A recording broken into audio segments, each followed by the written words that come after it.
Okay, let's try this again.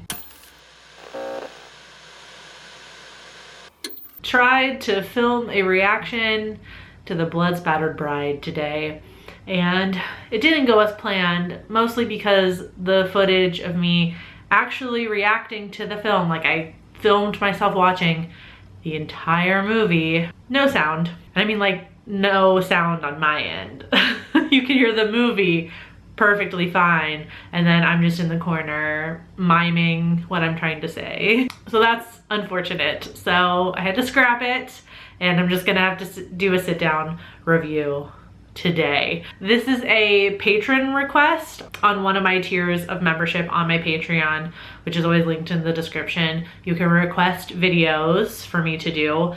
Usually they're movie reviews, usually of older films that I haven't seen before. So I was trying to do something a little bit different. Instead of just doing a sit down review of it, do a reaction to me watching it for the first time. Now I know for next time to double check my mic, triple check, quadruple check it 10 times. So next time I get a patron request for a movie review, it will hopefully be a reaction to me watching the movie. So the Blood Spattered Bride was requested of me to review by Des, and I'm almost positive the reason Des requested this was because this is an adaptation of the novella Carmilla by J. Sheridan Le Fanu, which is one of my favorite books, one of the OG vampire stories ever written, and it's Sapphic, and it's wonderful and I love it. And it's been adapted quite a few times, a lot of times in the 70s, like these kind of exploitation adjacent films.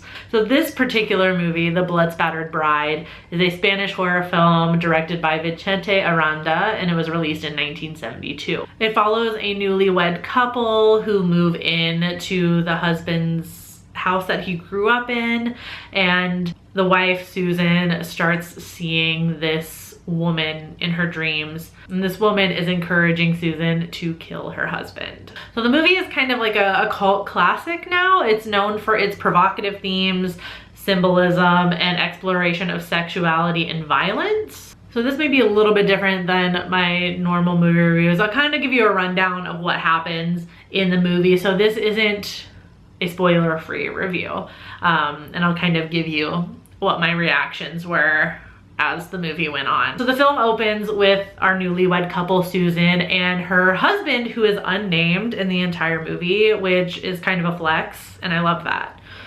But before they get to the husband's like childhood home that I mentioned, they stop at a hotel. It's a very odd sequence. Like it's super quick, but it's like they show up at the hotel, which I guess is maybe where their honeymoon was supposed to be.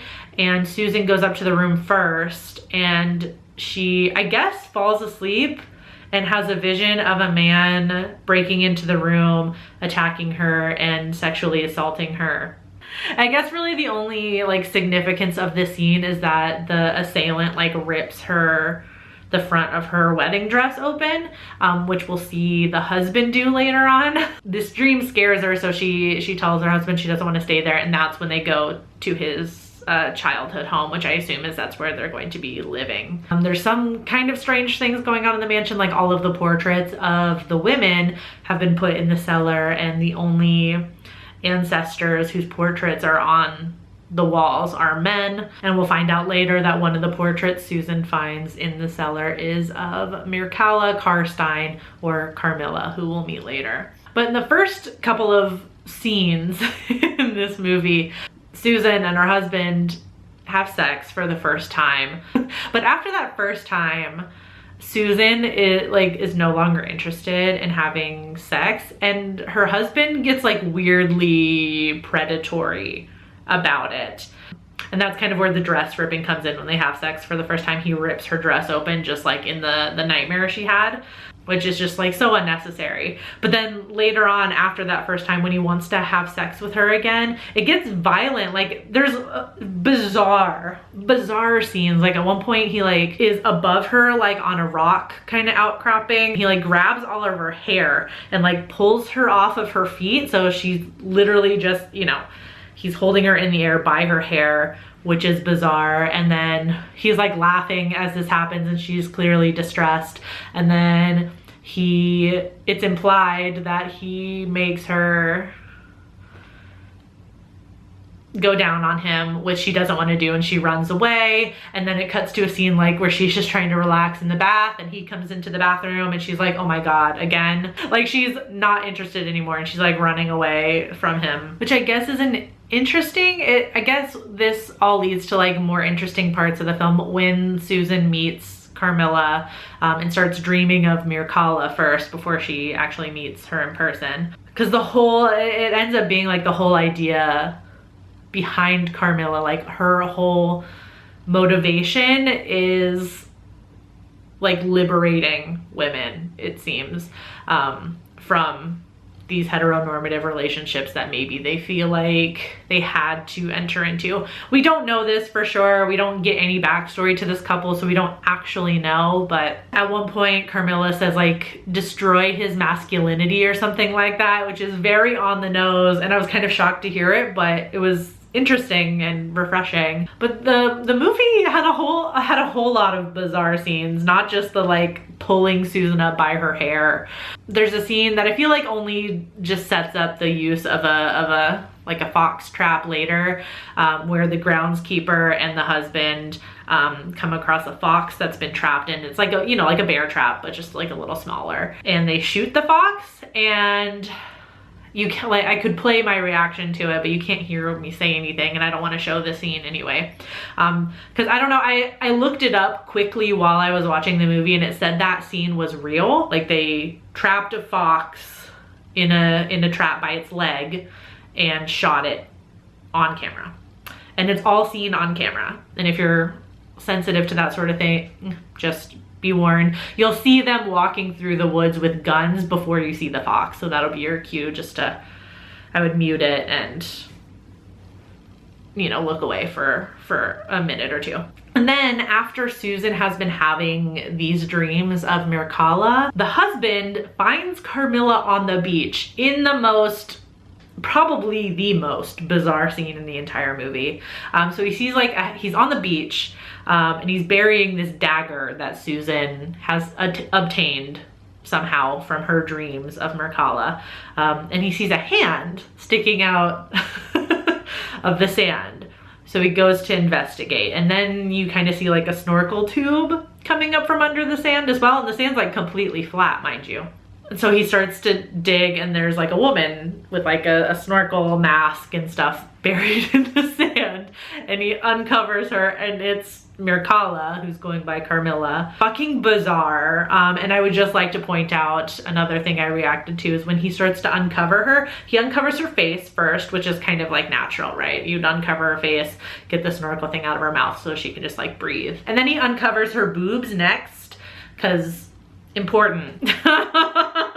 And then it's just like her face and her boobs out for a while, and he's like, oh, I should cover you up, and then put sand back on her chest.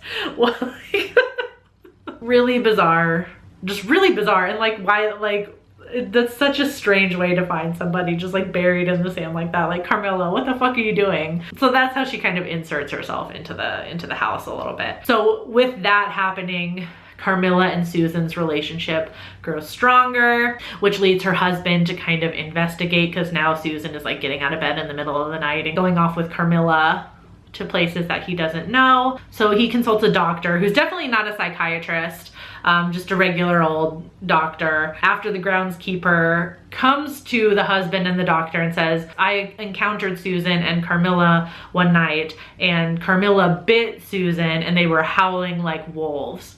Which, at that moment, I'm like, howling like wolves, okay.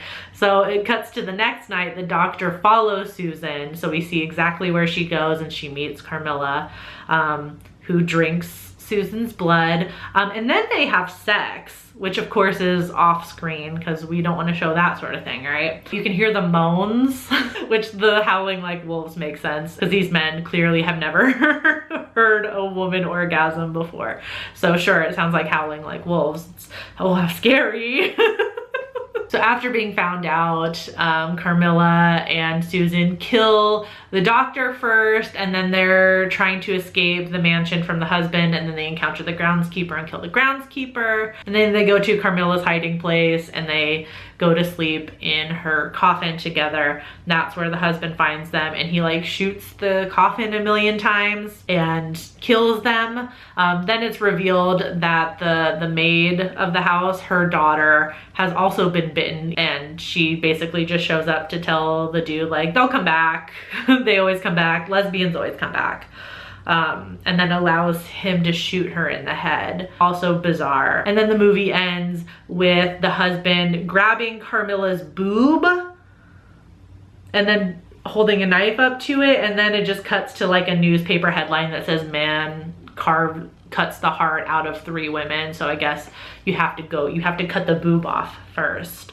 You can't just cut into there, and you know what I mean? So yeah, it was really bizarrely put together, I gotta say.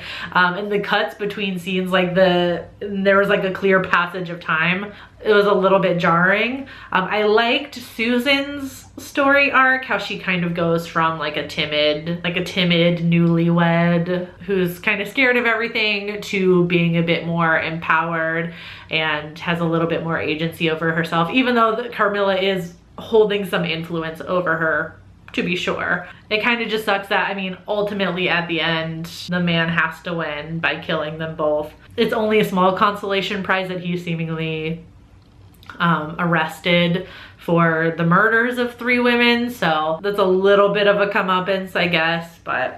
And I feel like it took a while for Carmilla or Mircalla even to get there. Like, like the whole first half of the movie is just all these bizarre scenes with Susan and her husband, and it was just odd.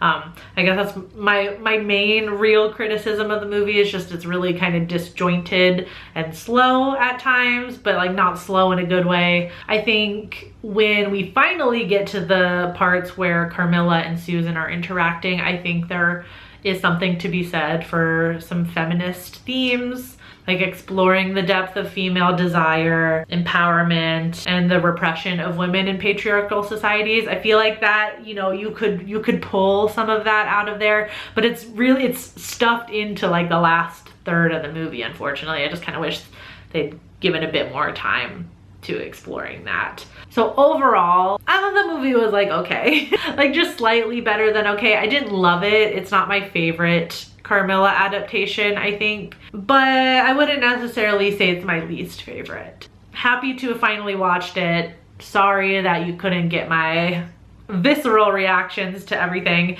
which was fine in the end, because like the fox scene and a lot of the sex scenes and stuff where I was reacting probably the most, I wouldn't be able to show anyway because of the nudity and the graphic violence. So I guess it worked out in the end. If you enjoyed this video about lesbian vampires, I have a lot more videos on lesbian vampires. I'll put one here if you want to check that out, and I will see you next week with some new videos. Until then, stay strange. Bye.